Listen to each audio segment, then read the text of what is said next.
It was one of those days that just made every pore in your body sweat.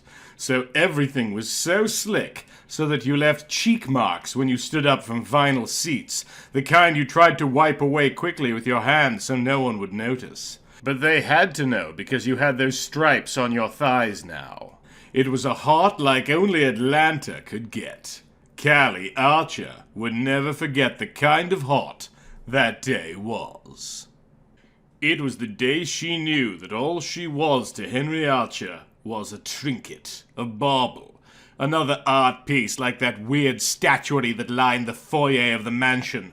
She might be no more than another car for the showroom he built out in the barn, another train for on the train tracks he ran around the tree at Christmas, and across the living room and down the hall and through the party room and up the stairs, even to their bedroom.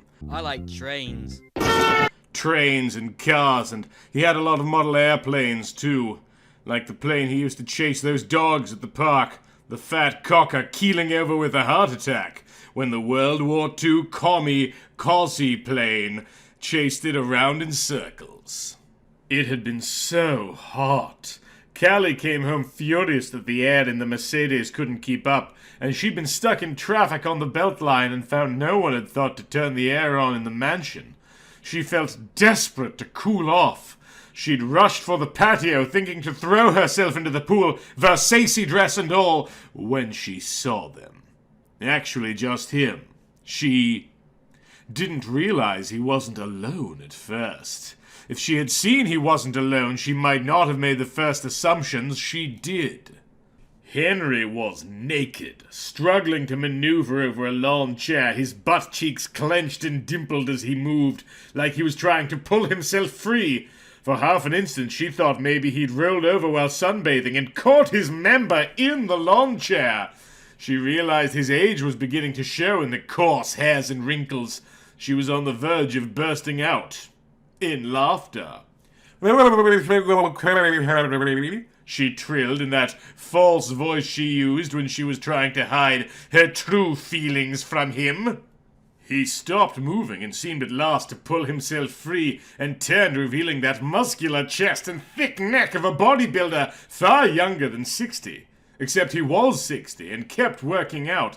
That's what had attracted her to him. A millionaire to marry was a dime a dozen, but millionaires who were built like that!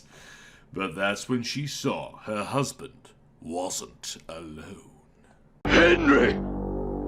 Oh my God! She let out a small, horrified gasp and tossed her shining black tresses over one bared shoulder. "Get out of here!" Callie shrieked. The woman beneath him smiled at her saucily and slowly rolled from beneath Henry, her green eyes flashing out her defiance as she threw fire-red tresses over her shoulders to reveal breasts so perfect they could only have been done by a pro.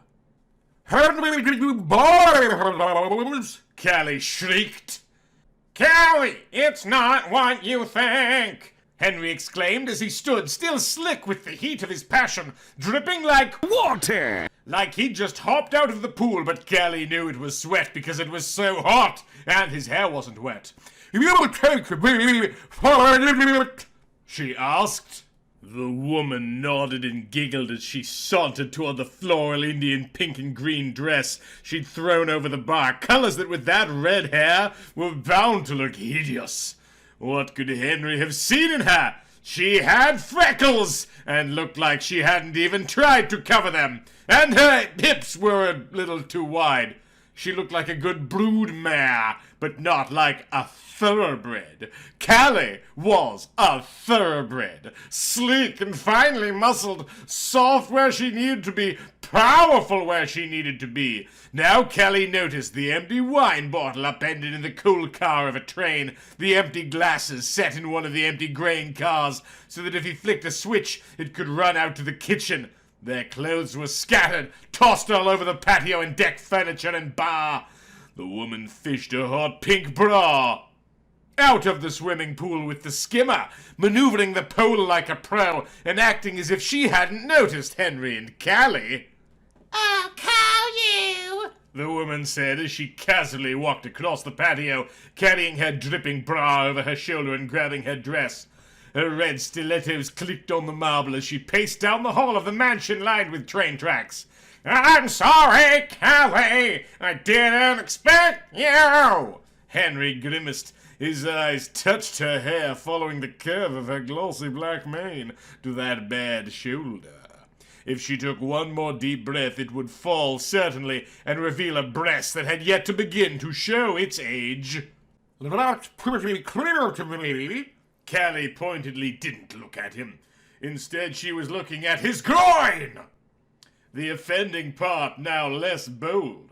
"How long has this been going on?" she stated.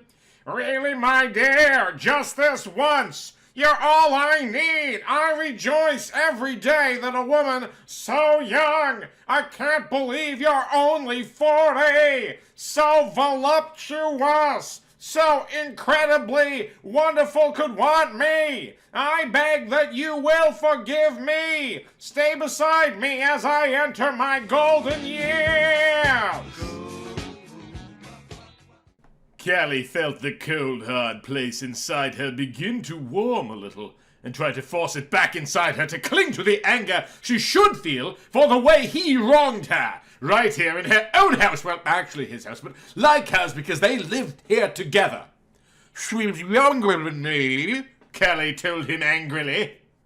"I didn't even notice. You have to understand, we were drunk. I was at the polo club, and I had a few too many drinks. I saw Richard there, and we got to talking, and one thing led to another, and they kept handing me drinks. And I don't know if she'd been there with Richard or he knew her, but suddenly there she was. I should have known better.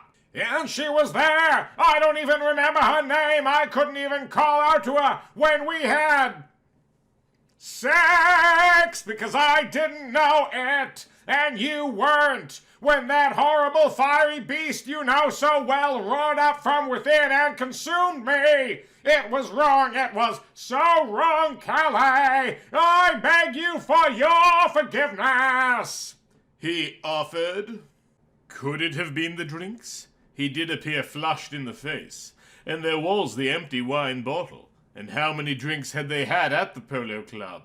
"You will hurt me, Henry Archer," she stated regally. "Don't ever do it again."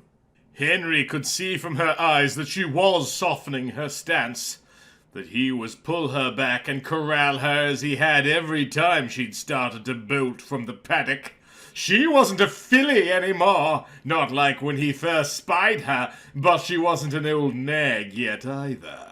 He liked it when she decorated his arm, when her laugh rose up into the chandeliers during parties, when she screamed out her ecstasy when he rode her into the wee hours. She was still a fine mare, and he wasn't ready to put her out to pasture. For one, she would cost him too much. Callie watched his face change from the humble fear of someone caught in a very great lie to the defiance of one thinking how they might defend themselves, to that tender look his face always turned when they had just made love. She forgave him. How could she not? Losing him would be worse than anything she could imagine. If he died, that might be worse. Or not. At least dying would be something accidental, or at least not his fault. Not like him leaving her for a younger woman, a woman with horrid taste in clothes, freckles, and red hair. It's not like she thought she couldn't bear to live. Without him, she probably wouldn't much notice, but she didn't want to have to go through all of this again to ensure his security. But she never forgot the important lesson she had learned, that she was like any other favorite toy, that when put away by a child and that child sees a newer, brighter, fancier toy right there where they can reach it, and if the child's judgment was impaired by too much wine, might forget all about the absent toy. That was the lesson of the Atlanta heat. She could never again sweat without thinking of that. Georgia on my mind.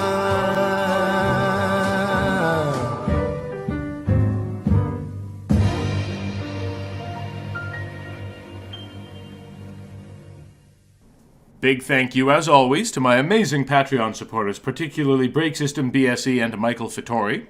If you'd like to support the show, please head on over to Patreon. Or there's another way you can support the show, and that is by sharing these videos with other people you know. Maybe there was someone who was a fan of the old channel and doesn't know about the new one, who would be delighted to get a link to maybe this playlist or something. In the meantime, thank you, and thanks for being you.